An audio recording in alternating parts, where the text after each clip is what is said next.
Class എടുക്കുന്നത് ബഹുമാനനായ അബ്ദുൽ ലത്തീഫ് കൊടുവള്ളിയാണ്. അദ്ദേഹത്തെ ആദരപൂർവ്വം ക്ഷണിക്കുന്നു. أعوذ بالله من الشيطان الرجيم بسم الله الرحمن الرحيم الحمد لله والصلاة والسلام على رسول الله وعلى آله وصحبه أجمعين. സഹോദരന്മാരെ സഹോദരിമാരെ അസ്സലാമു അലൈക്കും വറഹ്മത്തുള്ളാഹി വബറകാതുഹു. നമ്മുടെ ശാന്തമായ ജീവിതത്തെ അസ്വസ്ഥമാക്കുന്ന പലതരം സംഭവങ്ങളും നമ്മുടെ ചുറ്റുപാടുകളിൽ നടന്നുകൊണ്ടിരിക്കുന്നു. നമ്മെ തന്നെ പ്രയാസപ്പെടുത്തുന്ന വ്യക്തിപരമായ ധാരാളം പ്രശ്നങ്ങൾ നിലനിൽക്കുന്നതോടൊപ്പം അന്യരുമായി ബന്ധപ്പെട്ടുകൊണ്ട്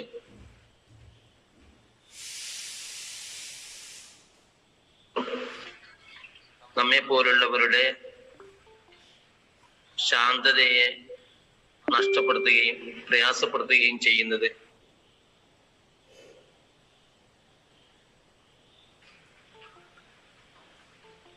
അപ്പൊ ഒരേ സമയം നമ്മുടെ പ്രയാസങ്ങൾ സഹിക്കുകയും അതോടൊപ്പം മറ്റുള്ളവരുടെ പ്രയാസങ്ങളുടെ പേരിൽ മാനസികമായി പ്രയാസപ്പെടുകയും ചെയ്യുന്ന ജീവിതത്തിൽ കാണാൻ സാധിക്കും. വളരെയധികം പ്രയാസപ്പെടുന്ന ഒരു വിഷയമായിരുന്നു ഈ കഴിഞ്ഞ ദിവസങ്ങളിൽ നമ്മുടെ സോഷ്യൽ മീഡിയയിൽ നിറഞ്ഞു നിന്നിരുന്ന വ്യത്യസ്തമായ ജീവിതം നയിക്കുന്ന രണ്ട് പെൺകുട്ടികളുമായി ബന്ധപ്പെട്ട വാർത്താ വിശേഷങ്ങൾ. യഥാർത്ഥത്തിൽ നമ്മുടെ സമുദായത്തിലെ പെൺകുട്ടികളെ വഴിതെറ്റിക്കുക എന്ന ഉദ്ദേശത്തോടു കൂടി രണ്ടാളുകൾ അവരുടെ ജീവിതം സ്വയം നിർണയിക്കുകയും തോന്നിയതുപോലെ അവർ പോവുകയും ചെയ്യുക എന്നത് നമ്മെ സംബന്ധിച്ചിടത്തോളം ആ അർത്ഥത്തിൽ പ്രശ്നമല്ല. എങ്കിലും ആ ആളുകൾ ചെയ്തുകൊണ്ടിരിക്കുന്ന പ്രവർത്തനങ്ങൾ മുസ്ലിം സമുദായത്തിലെ മറ്റ് പെൺകുട്ടികൾക്ക് കൂടി മാതൃകയാണ് എന്ന് വരുത്തത്തക്ക വിധത്തിലുള്ള ഒരവതരണം നമ്മുടെ കേരളത്തിൽ ഈ കഴിഞ്ഞ ആഴ്ചകളിൽ നടക്കുകയുണ്ടായി. അപ്പോ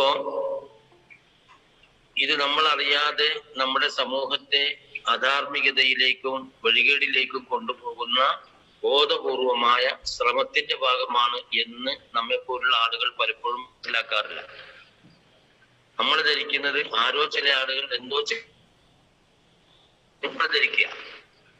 യഥാർത്ഥത്തിൽ അങ്ങനെ നടക്കുന്ന പല സംഭവങ്ങളിലും ബോധപൂർവം ആളുകൾ വഴിതെറ്റിക്കാനുള്ള, മുസ്ലിങ്ങൾ അങ്ങനെ വഴിമാറി ചിന്തിക്കുന്നവരാണ് എന്ന് വരുത്താനുള്ള ഒരു പ്രവർത്തനം കൂടി അതിന്റെ പിന്നിലുണ്ട് എന്ന് നമുക്ക് ശരിക്കും ശ്രദ്ധിച്ചാൽ മനസ്സിലാക്കാൻ സാധിക്കും. ഇത്തരം ഒരു സാഹചര്യത്തിൽ നമ്മുടെ ആൺകുട്ടികളും പെൺകുട്ടികളും, പ്രത്യേകിച്ച് പെൺകുട്ടികൾ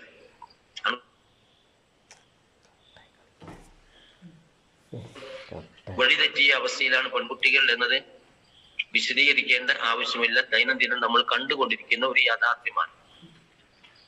ഇത്തരം സാഹചര്യത്തിൽ നമുക്ക് ചെയ്യാൻ കഴിയുന്ന ചെറിയൊരു പരിഹാരം, അതുമായി ബന്ധപ്പെട്ട ഒരു സൂചനയാണ് വിശദീകരിക്കാൻ ഉദ്ദേശിക്കുന്നത്.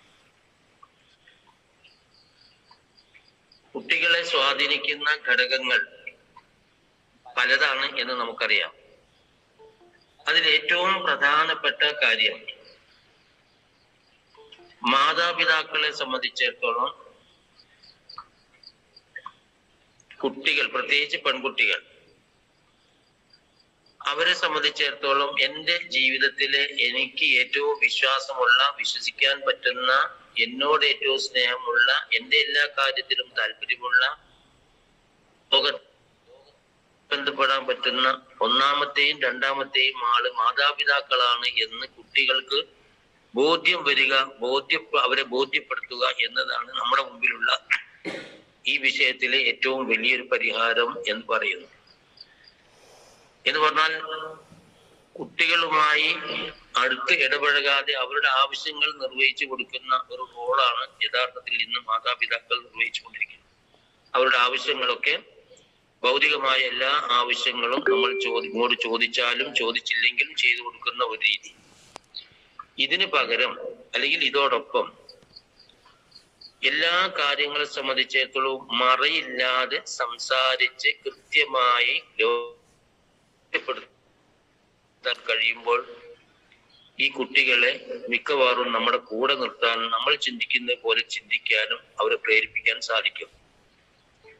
ഈ ഒരു സംഭവം നടക്കാത്തത് കൊണ്ടാണ് വലിയ ഒരളവോളം ഈ കുട്ടികൾ വഴിതെറ്റി പോകുന്നത് എന്നാണ് നിഷ്പക്ഷമായി ചിന്തിച്ചാൽ നമുക്ക് മനസ്സിലാക്കാൻ കഴിയുന്ന കാര്യം. ആ അർത്ഥത്തിൽ എല്ലാ വിഷയങ്ങളിലും, ചില കാര്യങ്ങളിൽ മാത്രമല്ല എല്ലാ വിഷയങ്ങളിലും, പ്രത്യേകിച്ച് കുട്ടികൾ വളർന്ന് വലുതാകുമ്പോൾ അവർക്ക് മാനസികവും സാമൂഹികവും ഒക്കെയായ മാറ്റങ്ങളിൽ അവരോടൊപ്പം നിന്നുകൊണ്ട് ലോകത്ത് നടക്കുന്ന കാര്യങ്ങളെ സംബന്ധിച്ച് ശരിയായ ചർച്ചകൾ നടത്തി അനുഭവങ്ങൾ പഠിപ്പിച്ചു കൊടുത്ത്, അല്ലെങ്കിൽ അനുഭവങ്ങൾ കാണാനുള്ള അവസരങ്ങൾ ഉണ്ടാക്കി കൊടുത്ത്, നാട്ടിൽ നടക്കുന്ന കാര്യങ്ങളെ സംബന്ധിച്ച് ചർച്ച ചെയ്ത് തുറന്ന ഒരു സംസാരത്തിലൂടെ അവരുടെ മനസ്സിലുള്ള എല്ലാ തരത്തിലുള്ള ചിന്തകളെയും കൃത്യമായി നേരായ മാർഗത്തിലൂടെ തിരിച്ചുവിടാൻ മാതാപിതാക്കൾക്ക് മിക്കവാറും സാധിക്കും. അപ്പൊ അങ്ങനൊന്നും നടക്കുന്നില്ല. എന്തുകൊണ്ട് എന്ന് ചോദിച്ചാൽ അങ്ങനെ രീതി നമ്മുടെ സമൂഹത്തിൽ പൊതുവെ ഇല്ലാത്തത് കൊണ്ട്. അപ്പൊ നേരത്തെ നമ്മൾ അകന്ന് ആവശ്യമായ കാര്യങ്ങൾ ചെയ്തു കൊടുത്താലും വലിയൊരു കുഴപ്പമില്ലാതെ അവർ മുന്നോട്ട് പോയിരുന്നു എങ്കിൽ ഇന്ന് എല്ലാ കാര്യങ്ങളിലും സാധാരണ നമ്മൾ ചർച്ച ചെയ്യാത്ത വിഷയങ്ങൾ പോലും ചർച്ച ചെയ്തുകൊണ്ട് ഇതിന്റെ ഗുണദോഷങ്ങൾ, ലോകത്ത് നടക്കുന്ന കാര്യങ്ങൾ, അതിന്റെ നന്മയും തിന്മയും, അതിന്റെ ഗുണങ്ങളും ദോഷങ്ങളും അപകട തന്നെ അവരുമായി നടത്തിക്കൊണ്ട് അവർക്ക് തന്നെ ഒരു സ്വന്തം ഒരു ഉത്തരവാദിത്ത ബോധം ഉണ്ടാക്കിയെടുക്കുക എന്നതാണ് ഈ വിഷയം പരിഹരിക്കാനുള്ള ഏറ്റവും പ്രധാനപ്പെട്ട മാർഗം. ഈ ഒരു സംഗതി നമ്മൾക്ക് സാധിക്കാത്തത് കൊണ്ടാണ് കൂടുതലായും കുട്ടികൾ വല്ലാതെ വഴിതെറ്റി പോകുന്നത് എന്നാണ് നമുക്ക് മനസ്സിലാക്കാൻ സാധിക്കുക. ഇപ്പൊ നബി സല്ലല്ലാഹു അലൈഹി വസല്ലം ഒരിക്കൽ കുട്ടികളുമായി ബന്ധപ്പെട്ട കാര്യങ്ങൾ പറയുമ്പോൾ പറയുന്ന ഒരു കാര്യം, മൻകാന ലഹു സബിയ്യൻ ഫൽയതസാബ മൻകാന ലഹു സബിയ്യൻ ഫൽയതസാബ ലഹു. കുട്ടികളുള്ളവർ കുട്ടികളോട് കുട്ടികളെ പോലെ പെരുമാറണം. കുട്ടികളോട് കുട്ടികളെ പോലെ പെരുമാറുക എന്ന് പറയുമ്പോൾ സാധാരണ 2, 3, 4, 5 ഒക്കെ വയസ്സുള്ള കുട്ടികളോട് നമ്മൾ അവരുടെ ആ ശൈശവ സഹജമായ പ്രത്യേകതകൾ മുൻനിർത്തിക്കൊണ്ട് നമ്മൾ അവരെ താലോലിക്കുകയും കളിപ്പിക്കുകയും അതുപോലുള്ള പല കാര്യങ്ങളും നമ്മൾ ബാലന്മാരും ബാലികന്മാരുമാകുന്ന ഘട്ടത്തിൽ, കുമാരന്മാരും കുമാരിമാരുമാകുന്ന ഘട്ടത്തിൽ പക്ഷെ ഈ മാതാപിതാക്കൾ അവരുമായി അങ്ങനെ ഒരു ഇടപഴകുന്ന, കൂടുതൽ അടുത്ത് ഇടപഴകുന്ന ഒരു അവസ്ഥയിൽ ഉണ്ടാകാറുണ്ട്. ആ ഘട്ടങ്ങളിലാണ് യഥാർത്ഥത്തിൽ അവർ മറ്റു രീതികളിലേക്ക് പോകുന്നത്. അപ്പൊ ആ ബാലന്മാരും കുമാരന്മാരുമാകുന്ന പ്രായത്തിലും ആ പ്രായത്തിനനുസരിച്ച് വയസ്സുള്ളപ്പോൾ കുട്ടികളെ നമ്മൾ എങ്ങനെ കൊണ്ടു നടക്കുന്നോ, എത്ര കണ്ട് നമ്മൾ അടുത്ത് ഇടപഴകുന്നോ, അതേപോലെ തന്നെ ഈ ബാലന്മാരുടെയും കുമാരന്മാരുടെയും പ്രായത്തിൽ അവരുമായി ഇടപഴകി അവരിൽ ഒരാളായി ജീവിക്കാൻ സാധിച്ചാൽ ഒരിക്കലും മാതാപിതാക്കളുടെ താല്പര്യത്തിന് വിരുദ്ധമായി പ്രവർത്തിക്കാൻ സാധാരണഗതിയിൽ കുട്ടികൾ മെനക്കെടുകയില്ല. അപ്പൊ ഇത് നമ്മൾ പ്രത്യേകമായി ശ്രദ്ധിക്കേണ്ടുന്ന ഒരു കാര്യമാണ്. പ്രത്യേകിച്ച് നമ്മൾ കാണുന്ന അനുഭവങ്ങൾ, അതേപോലെ വായിക്കുന്ന റിപ്പോർട്ടുകൾ, നടന്നുകൊണ്ടിരിക്കുന്ന സംഭവങ്ങളെല്ലാം മുൻനിർത്തി ചിന്തിക്കുമ്പോൾ വളരെ ഉത്തരവാദിത്ത ബോധത്തോടു കൂടി കൂടുതൽ നമ്മുടെ ഭാഗത്തു നിന്നുള്ള ജാഗ്രത ഉണ്ടാവേണ്ടതുണ്ട് എന്ന് നമുക്ക് മനസ്സിലാക്കാൻ സാധിക്കും. ആ അർത്ഥത്തിൽ കുട്ടികളുമായി പരമാവധി എത്ര അടുത്ത് പെരുമാറാൻ കഴിയുമോ, എത്ര കണ്ട് ഇടപഴകാൻ കഴിയുമോ, അതേപോലെ തന്നെ നാട്ടിൽ നടക്കുന്ന വിഷയങ്ങളുമായി ബന്ധപ്പെട്ടുകൊണ്ടുള്ള പൂർണ്ണമായ ചർച്ചകൾ നടത്തിക്കൊണ്ട് അതിന്റെ അനന്തര ഫലം അവരെ കൊണ്ട് തന്നെ പറയിപ്പിക്കുന്ന, അതിന്റെ പ്രതികരണം അവരെ കൊണ്ട് തന്നെ പറയിപ്പിക്കുന്ന സ്വഭാവത്തിലേക്ക് വളർത്തിയെടുക്കാൻ നമ്മുടെ രക്ഷിതാക്കൾക്ക് സാധിച്ചാൽ വലിയ ഒരളവോളം ഈ ദുരന്തങ്ങളിൽ നിന്ന് നമുക്ക് രക്ഷപ്പെടാൻ കഴിയും. എത്ര കണ്ട് അവരിൽ നിന്ന് നമ്മൾ അകലം പാലിക്കുന്നു അത്ര കണ്ട് അവര് അകന്നു പോവുകയും വേറെ പല താല്പര്യങ്ങൾക്ക് അടിമപ്പെടുകയും ചെയ്യും. മനസ്സിലാക്കേണ്ടത്, പ്രത്യേകിച്ച് ഞാൻ നേരത്തെ സൂചിപ്പിച്ച ആ കുട്ടികളൊക്കെ വല്ലാതെ മാതാപിതാക്കളെയും അതേപോലെ തന്നെ അവർ ജീവിക്കുന്ന ചുറ്റുപാടിനെയും ഒക്കെ വളരെ മോശമായ രീതിയിൽ ചിത്രീകരിക്കുകയും പറയുകയും വളരെ വളരെ മോശമായ രീതിയിലുള്ള തന്റെ ഇടം സമൂഹത്തിൽ പ്രകടിപ്പിക്കുകയും ചെയ്യുന്ന ഒരു സാഹചര്യത്തിൽ അത്തരം ഒരവസ്ഥ നമ്മുടെ കുടുംബങ്ങളിൽ സംഭവിക്കാതിരിക്കാൻ നമ്മുടെ ഭാഗത്ത് നിന്ന് ശ്രദ്ധയുണ്ടാവണം. അല്ലാഹു സുബ്ഹാനഹു വ തആല അതിന് നമ്മെ ഏവരെയും അനുഗ്രഹിക്കുമാറാവട്ടെ.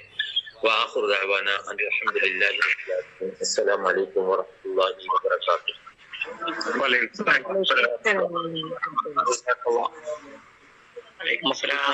പിതാക്കൾ പുലർത്തേണ്ട ഊഷ്മളമായ ബന്ധത്തെക്കുറിച്ചും തുറന്ന് സംസാരിക്കുന്നതിന്റെ പ്രാധാന്യത്തെക്കുറിച്ചും വളരെ മനോഹരമായിട്ട് ഇന്നത്തെ നസീഹത്തിൽ നമ്മളുമായി ചില കാര്യങ്ങൾ പങ്കുവെക്കേണ്ടായി. ക്ലാസ് എടുത്ത അബ്ദുൽ ലത്തീഫ് സാഹിബിന് കൃത്യമായ നന്ദി. അള്ളാഹുദേഹത്തെയും കുടുംബത്തെയും അനുഗ്രഹിക്കട്ടെ. നമ്മെല്ലാവരെയും അള്ളാഹു ലോകത്ത് വിജയിക്കുന്ന ഉൾപ്പെടുത്തുമാറാവട്ടെ. ആമീൻ. അസ്സലാമു അലൈക്കും.